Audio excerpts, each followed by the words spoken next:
Lazimnya untuk mendapat pasaran sebuah negara atau pemimpin itu akan berkait rapat dengan negara-negara yang maju yang mempunyai pasaran yang begitu kuat. Tapi dengan Perdana Menteri mempunyai pandangan yang berbeza. Perdana Menteri melihat potensi negara-negara dalam kumpulan Global South atau Selatan Global adalah kerana potensinya ada.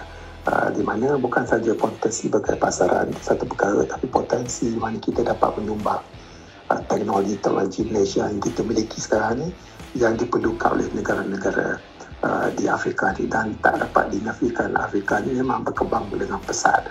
Tapi bukan secara keseluruhan, ada satu negara, dua, tiga negara, tetapi secara keseluruhannya negara-negara Afrika ini boleh berkembang dengan pesat dengan bantuan daripada negara-negara yang maju yang mahukan situasi menang-menang seperti Malaysia ataupun ASEAN.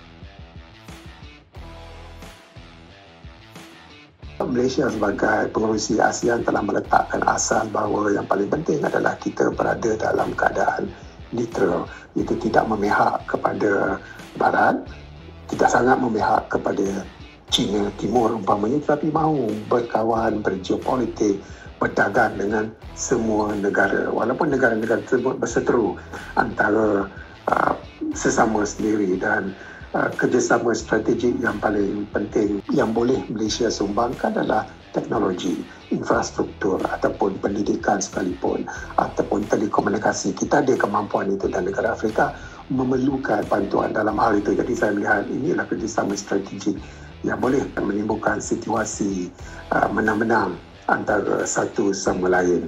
Dan lawatan Datuk Seri Anwar ini membuka ruang yang baru dari segi kelompok Selatan Global. Itu yang pentingnya, di mana Selatan Global ini ada negara besar, ada negara kecil, ada negara mundur, dan di Afrika itu kelompok ini berbagai-bagai.